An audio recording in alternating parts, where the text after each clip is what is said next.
कभी ये गलियां दिन रात खनकती थीं, हथौड़े की ठक ठक, सुनार के काम की चमक और कारीगरों के हाथों में सोने की खुशबू होती थी।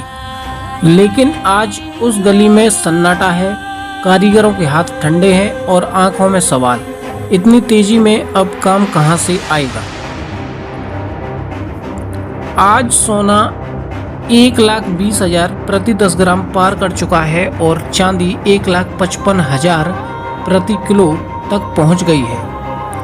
कागजों पर ये रिकॉर्ड हाई है, पर असल जिंदगी में इसका मतलब है कारीगरों की जेब में काम की सूखा। जैसे जैसे भाव बढ़े, छोटे ज्वेलर्स ने नया काम देना बंद कर दिया, क्योंकि हर डिजाइन की लागत पहले से दोगुनी हो चुकी है। जयपुर, सूरत, कानपुर, कोलकाता, मथुरा, दिल्ली, तमाम ऐसे शहरों में जहां पहले रोज सैकड़ों डिजाइन बनते थे, अब वहीं 70% वर्कशॉप पूर्ण रूप से बंद हो चुकी है। एक कारीगर ने कहा, पहले हम रोज 8 घंटे काम करते थे, अब 8 दिन इंतजार करते हैं कि कोई काम मिले। और दूसरा कारीगर कहता है कि सोना इतना महंगा हो गया है कि मालिक नया माल ही नहीं बनवा पा रहा है। और चांदी के कारीगरों की बात करें तो उनकी हालत तो और खराब है, क्योंकि चांदी का दाम तो बढ़ा पर डिजाइन का ऑर्डर गिर चुका है। सोने की ये तेजी केवल भारत में ही नहीं, ग्लोबली $3900 ओन से ऊपर जा चुका है। डॉलर की कमजोरी और अमेरिकी सरकार की बंदी ने गोल्ड को नई ताकत दी है, पर इस ताकत ने हमारे कारीगरों की रीढ़ तोड़ दी है, क्योंकि हम अब हर ग्राम सोना बनाना बेचने से पहले ही घाटे का सौदा लगने लगा है। हमारे पास न नया स्टॉक बनवाने के पैसे हैं, न पुराने भाव पर बेचने का साहस। कई जगह वर्कशॉप के मालिकों ने कारीगरों से साफ कहा है, अभी कुछ दिन घर बैठो, भाव शांत हो जाएं तब बुलाएंगे। पर ये कुछ दिन कई महीनों में बदल चुके हैं। कारीगरों के घरों में पहले सोने की चमक से घर चलता था, अब उसी चमक ने रसोई बुझा दी है।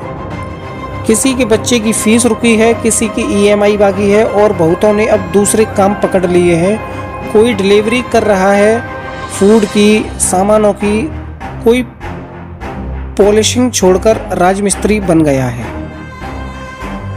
अगर ऐसा होता है तो शायद फिर से ऑर्डर लौटेंगे, गोल्ड शॉर्ट टर्म में करेक्शन ले तब। किसी को नहीं पता, क्योंकि ग्लोबल मार्केट अब फियर और स्पेकुलेशन पर चल रहा है, ग्राउंड रियलिटी पर नहीं।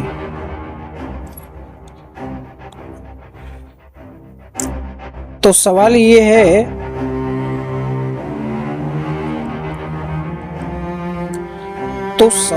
है जब सोना इतना बढ़ गया तो क्या चमक में अब किसी गरीब के हाथ की मेहनत नहीं बचेगी?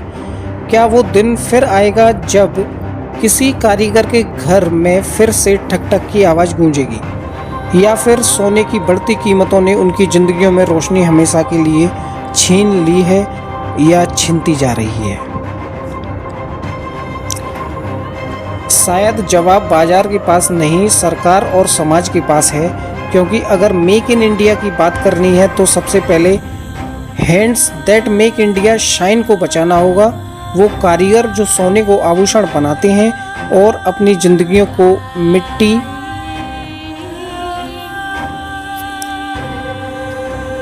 थैंक यू फॉर वॉचिंग सोना चांदी बाजार। ऐसी ही वीडियोस के लिए चैनल को सब्सक्राइब करें।